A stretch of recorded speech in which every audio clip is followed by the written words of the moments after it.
우리나라로 말하면 국정원 같은 그런 네. 소속이거든요. 그쪽에서 이제 심양시에서 체포됐다고 자기도 같이 거기 체포돼서 군사관리 시설에 이제 들어갔었다고 조사받으러.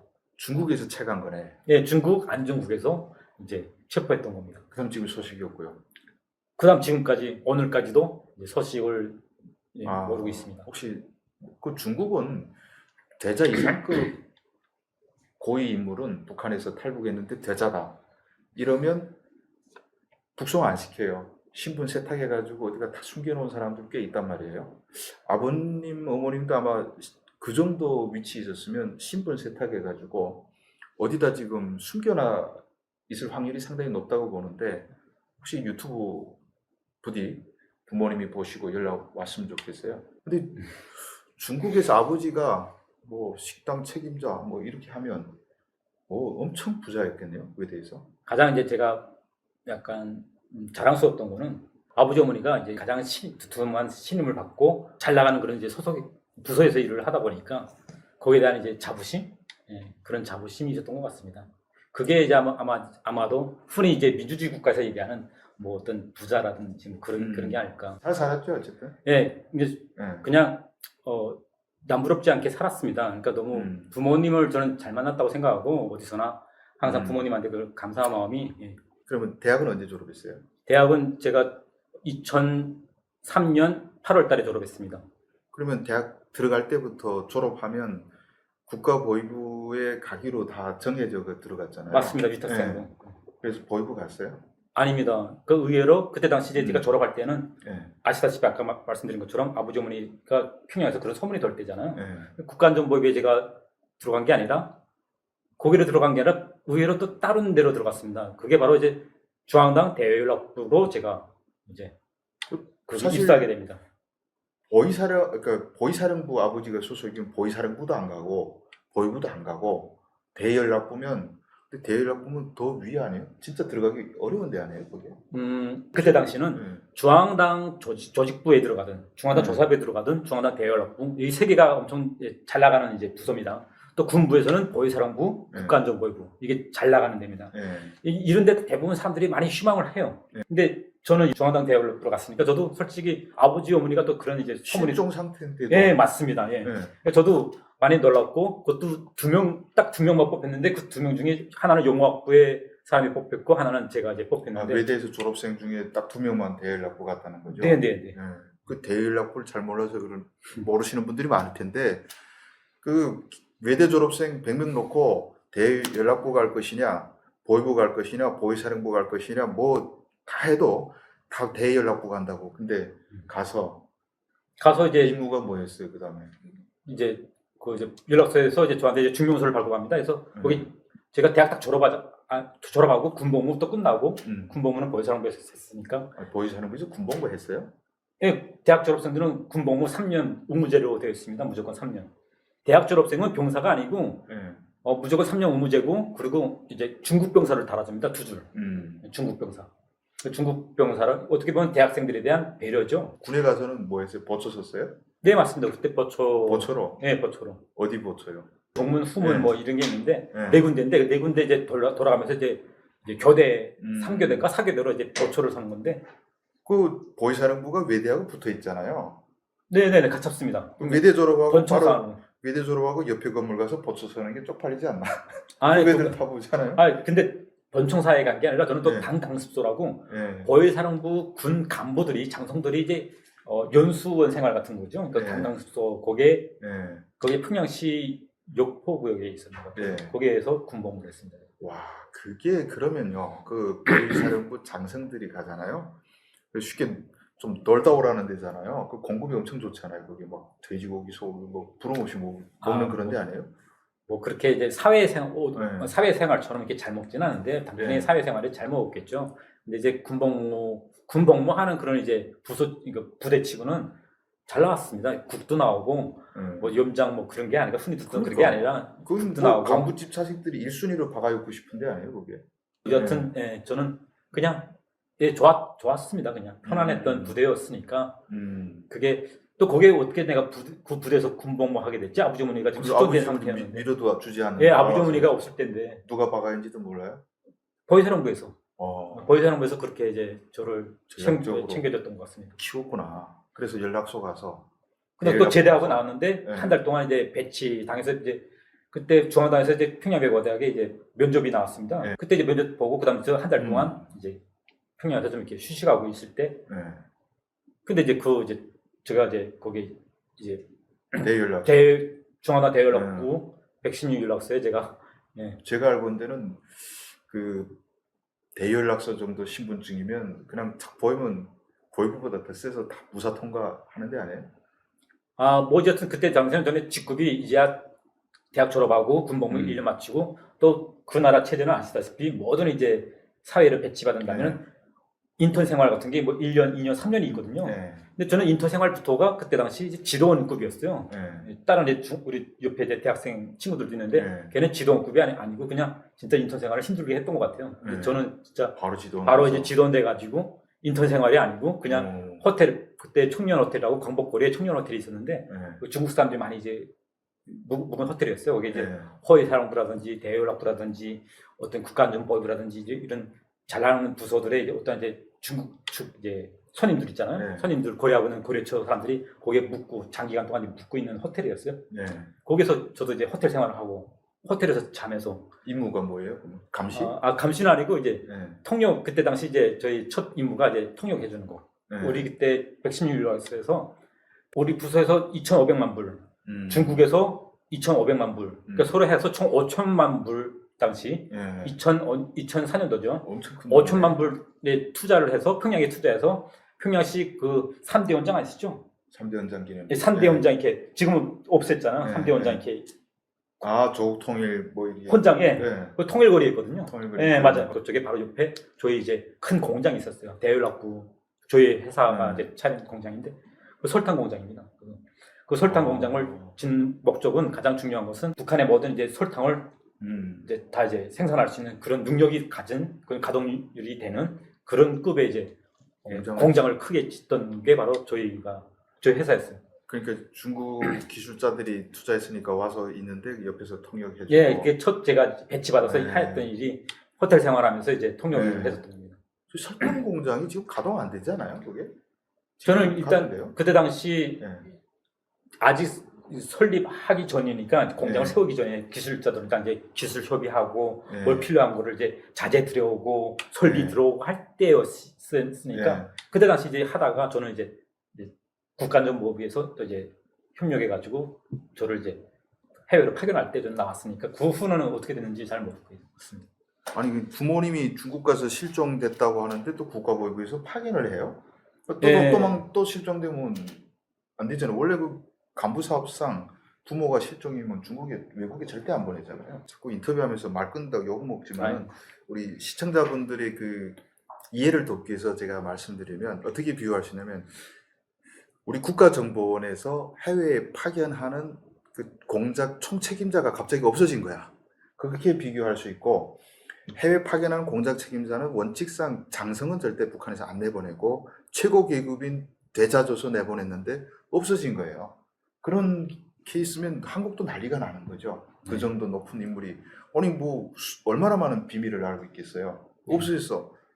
좀 찾아야 되는데 죽었든 살았든 뭐 결과를 알아야 될 거 아니에요. 북한에서. 그런 상황이라고 볼 수 있어요. 제가 봤을 때는. 네.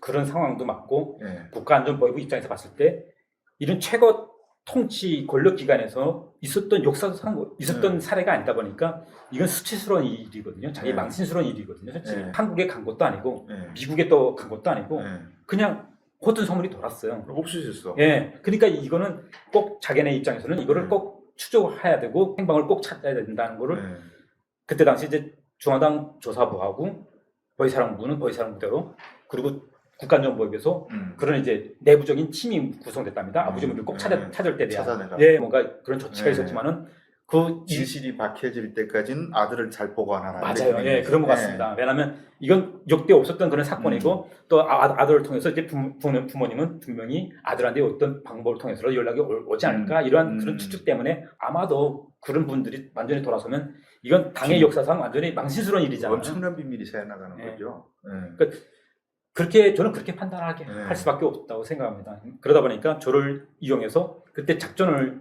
했던 게 파견할 때 국가안전부에서 이제 해외도 많이 나와 있는 것 같습니다. 그때 당시 네, 이제 네. 예, 대연락부라든지 조사부보다는 그러다 보니까 국가안전부에서 그것도 어국하고 이국하고 어떤 다툼이 있었대요. 네. 저를 파견할 것인가 말 것인가의 그런 공작 관련돼서 네. 저를 통해서 이 아버지 어머니를 추격하게 하는 공작이 펼쳐지는데 근데 아들을 데리고 그것도 중국어 할 줄 아는 아들을 데리고 해외 나갔다가 아들이 또 사라지면 또 어떡할 네. 건데 이런 어국에서는 그걸 반대했었고 네. 그렇게 하는 게 아니다. 이건 너무 모험적이다. 음. 또 국가안전부 이국에서는 아니다. 이거는 우리가 공작팀이 부어서 또 할 거다. 우린 위험부담 감수하고 그래도 네. 아들을 미끼로 중국 데리고 나서 살랑살랑 흔들어야 네. 뭔가 나오지 않겠나. 네. 근데 여튼 그 이국에서 한 6명인가 7명인가 이런 공작팀을 모았답니다. 그 어국하고 이국하고 막 다투면서 이게 하지 말라 해야 된다 뭐 이러면서 네. 이국에서 결국 결론적으로는 이제 이 실행을 한 거죠. 공작을 한 거죠. 저를 이제 이보다 좋은 미끼는 없으니까 본인은 아무튼 나는 중국 나가서 아버지 찾고 싶은 마음은 똑같은 것이고 네.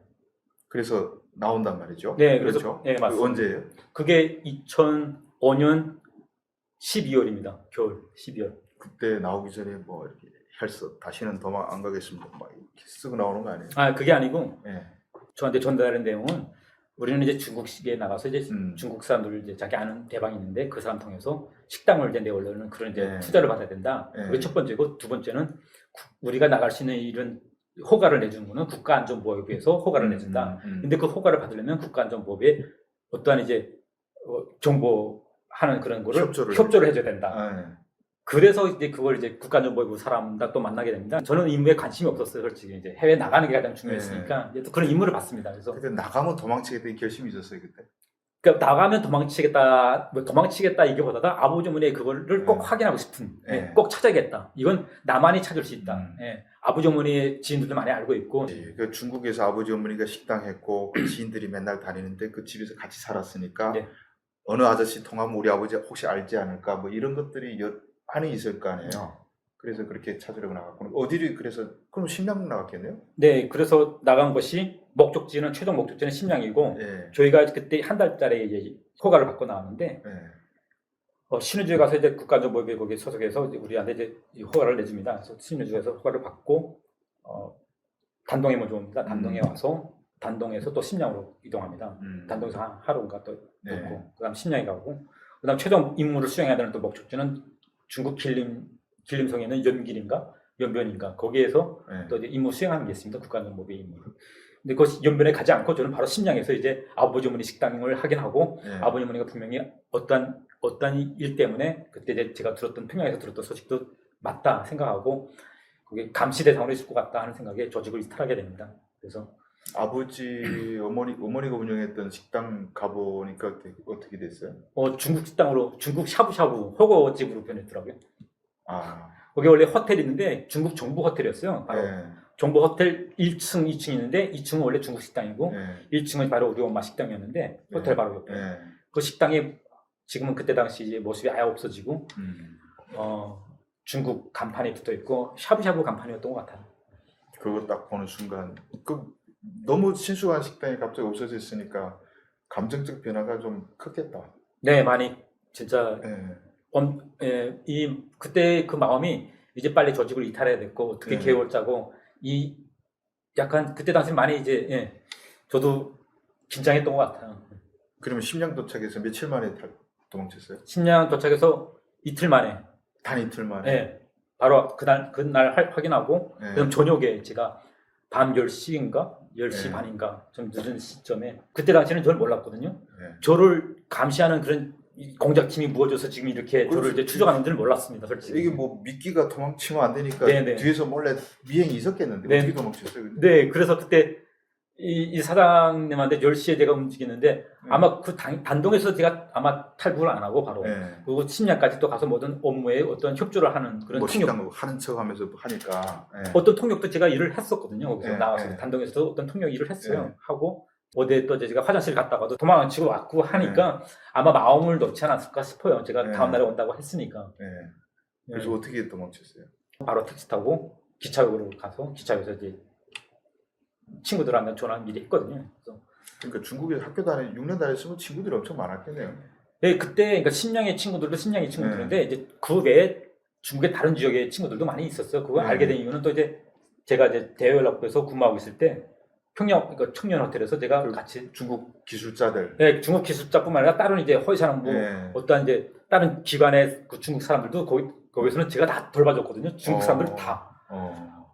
아시다시피 원래 호텔에 있으면 그 나라에서는 감시하고 뭐 그러잖아요. 근데 저는 저하고만 아는 모든 중국 사람들은 그 사람들이 가고 싶은데 다 데리고 갔어요.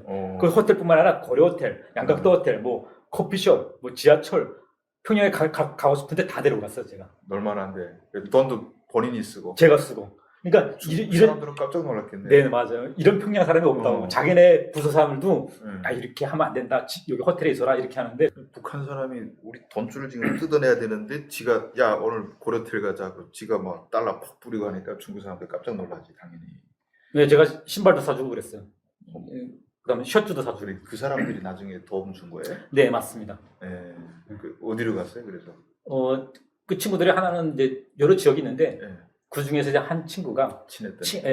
칭다오로 가라. 칭다오에 한국 기업이 엄청 많다. 이렇게 얘기를 하더라고요. 그때 당시가 2005년도였으니까 한국 기업이 진짜 칭다오에 많이 이제 가 있을 때가 아닐까 싶습니다. 그러니까 뭐 이제 중국어가 거의 모국어인 차영철 씨가 중국에 작정하고 숨으면 찾을 방법이 없지. 그 같이 왔던 사람은 정말 큰일 났겠다. 네네. 그래서 그 후에 이제 제가 알게 된 정보인데 들어가서 그 팀이 다 혁명화 6개월 갔다고 하더라고요. 다행이다. 그게 죽이지 않고 6개월이면 뭐 미끼가 그 귀한 미끼가 날아간 거에 비해서는 네, 6개월이면 정말 작게 먹은 거네. 근데 그 사람들이 탈북한 건 아니고 제가 또 이렇게 된 거니까 자기네 작전이 실패한 거니까 그 실패에 대한 처벌이죠. 그러니까 6개월 처벌 받고 저는 이제 중국에서 그래서 이제 아버지 어머니를 이제 찾기 위해서 많이 이제 노력을 하면서 그 오랜 시간 계속 찾았겠구나. 근데 흔적이 없어요, 진짜. 저는 이제 그때 당시 이제 그 최정 이제가 같이 있었던 분의 말을 듣고 저는 이제 그게 맞다고 확신한 게 뭐냐면 안전국에서 데리고. 네, 맞습니다. 그게 뭔가 북에서 얘기했던 거다 뭔가 퍼즐이 맞춰지는 점이 있어요. 다만 내용이 다를 뿐이지. 그래서 그게 맞다고 생각하고 또 중국에서 제가 중국 사람으로서 이렇게 나의 아버지 어머니를 찾는다 이게 말이 안 되잖아요.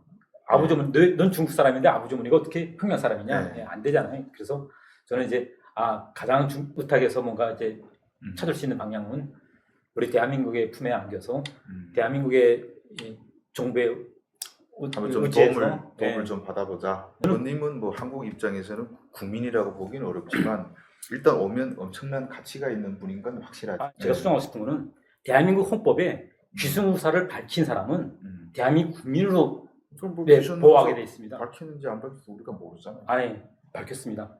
대한민국 총영사관에서 그걸 이제 확인했습니다.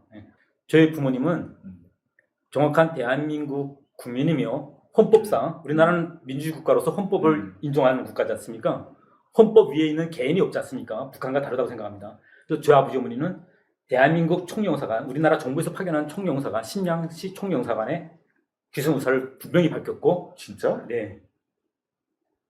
그럼 다시 또 돌아보시면 처음 듣는 얘기니까 그러면 아버지가 중국 안전국에서 데려갔는데 데려가기 전에 그럼 아버지는 한국에 오겠다고 좀 심양 총영사관에 우리 또 국정원 나가 있잖아요. 접촉을 했던 거예요? 네, 심양 총영사관에는 통일부, 외교부, 뭐 국정원 다 나가 있습니다. 그러니까 누가 우리 부모님을 이제 계속 만났는지 모르겠지만은 우리나라 정부를 대표하는 총영사관에서는 아버지 어머니를 귀순우사를 받고 그걸 이제 받아가지고 우리 아버지 어머니를 안전하게 모시겠다고 약속까지 했습니다. 당연히 그게 2001년도부터 2002년부터 2003년 사이. 거의 뭐 황장혁 망명과 더불어서 거의 가장 큰 충격인데 그러면 그 귀순우사를 했는데 그러면 한국으로 데려오는데 실패하고 중국에 뺏긴 거예요? 맞습니다. 그렇게 됐습니다. 그러면 중국에서 쫙 지켜보다가